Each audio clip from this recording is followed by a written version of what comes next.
The movie starts with David, who is a music mogul and the founder of Stackin' Hits Records. 5 years ago, he sold the company's shares, and now he wants to buy them back so that his control can be back in the company. David has a wife named Pam and a son named Trey. Later, David comes to the basketball center with Trey to watch his basketball match. There, Trey tells David that he has a friend named Sula, whom he really likes, and that she is an amazing singer. Trey requests David to listen to Sula once. David replies, "Okay, I will listen to her." David then meets Kyle, who is the son of his driver, Paul. David then meets one of his 2 partner shares named Patrick. David tells Patrick to sell his shares to him, and he somehow convinces him to do so. David then returns home and tells Pam that he is buying the company's shares again. Pam asks David where he will get so much money. David tells Pam that he will mortgage his penthouse and everything he owns. During that time, David receives a call, and the caller tells him that he has kidnapped his son. David gets very worried and tells Pam that someone has kidnapped their son. Then they call the police. In a little while, the police arrive at David's penthouse. David tells Detective Earl, Detective Higgins, and Detective Bell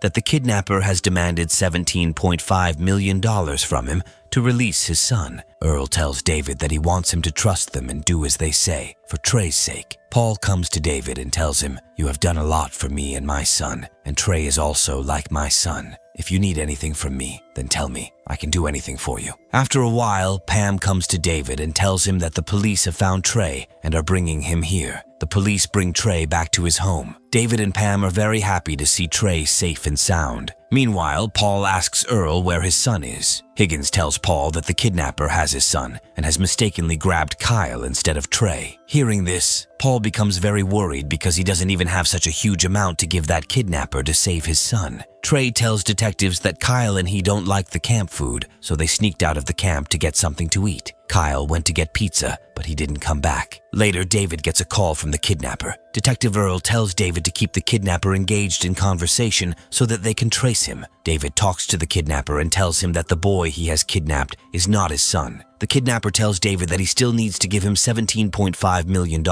otherwise the boy's blood will be on his head. The kidnapper tells David to prepare $17.5 million in 1,000 Swiss franc notes in Jordan's black backpack and says, "I will call you tomorrow to tell you where to bring the money." The kidnapper hangs up before the call can be traced, and the detectives fail to trace him. Later, Paul comes to David and tells him to save his son. He asks him to give the money to the kidnapper, and he will slowly pay him back all the money. David tells Paul that the kidnapper is asking for $17.5 million.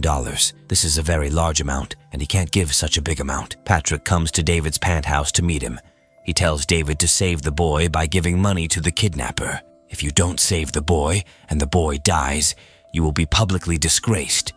Everyone will start to hate you, and you will be finished." David, Trey, and Pam come to Paul and tell him that they are ready to give money to the kidnapper to save Kyle. Hearing this, Paul feels a little relieved. David arranges $17.5 million and converts $17.5 million into 1,000 Swiss franc notes and puts it in a Jordan backpack. Detective Earl also puts a tracker inside the backpack. Meanwhile, the kidnapper calls David and asks if the money is ready. David says to him, "Yes, I have it. Tell me where to come." The kidnapper tells him, "I want you to throw your wifey's Cartier bracelet in with the loot as well." Then the kidnapper tells him to board the 4 train at Borough Hall at 11 a.m. and take your phone with you as well. I will text you the directions. Earl tells David that he has stationed officers at every stop. He and Bell will be inside the train with him in disguise, while Higgins, along with the police officers, will follow the tracker placed in the bag. David then puts on a vest, picks up the bag of money, and they all leave for Borough Hall. David, Earl, and Bell get on the train.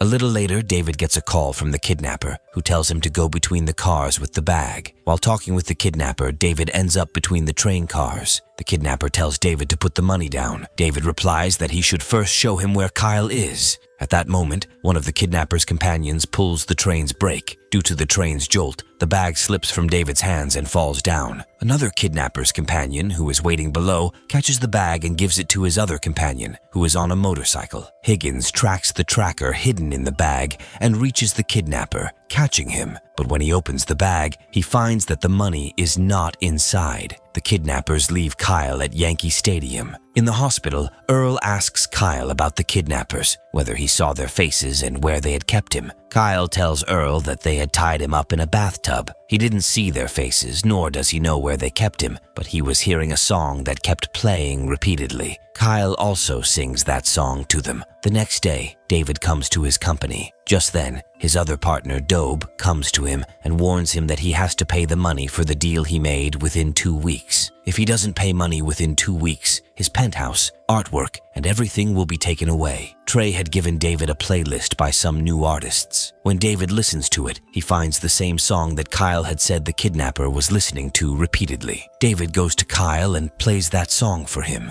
Kyle says, "Yes, this is the same song the kidnapper was listening to repeatedly." David tells Earl, "This is a rapper. His name is Young Phelan, and I am 100% sure that he is the kidnapper." But they don't believe him and tell him, "Don't interfere with our work. Let us do our jobs our own way." Paul comes to David and asks him if he is sure that Young Phelan is the kidnapper. David tells Paul that he is completely sure that Young Phelan is the kidnapper, but he doesn't know where he will find him, as he doesn't know his home address. Meanwhile, Paul takes out his phone and, with the help of his friends, finds Young Phelan's home address. Then the two of them arrive at Young Phelan's home. They ring Young Phelan's doorbell.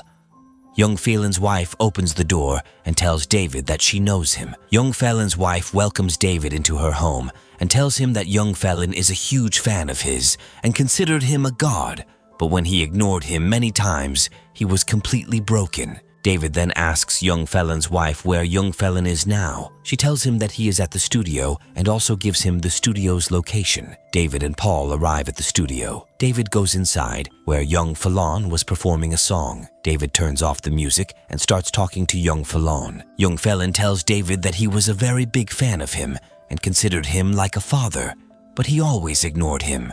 Just then, Young Phelan pulls out a gun and tries to shoot David, but David ducks. Young Phelan comes out of the studio and shoots Paul. David chases Young Phelan. Then they both go inside the train. David fights Young Phelan and beats him badly. Earl, Higgins, and Bell search Young Phelan's house and find the money under the bed. David, Pam, and Trey come to the hospital to see Paul. David tells Paul that he is going to start a new label and asks if he will work with him. Paul tells him, "I think it's time to find something new for me and Kyle, so I'll respectfully decline." Young Phelan becomes the world's biggest streamed artist, and many people stand outside the court in his support, demanding his release. Earl tells David that Young Phelan is saying he will confess to his crime, but in return, David will have to meet him once. David asks Earl how many years in jail he will get, and Earl tells him that he will get a sentence of 26 years. David meets Young Phelan in jail. Young Phelan tells David, "I am the world's most streamed artist. You should sign me. We will both make a lot of money together." David tells Young Phelan that he has left Stackin' Hits Records. He says he will now start his new label, over which he will have complete control. Young Phelan pleads with David to sign him, but David tells him that he will not, which makes Young Phelan very angry. David then meets Sula. She performs a song that David likes very much, and he signs her for his new label, and the movie ends here.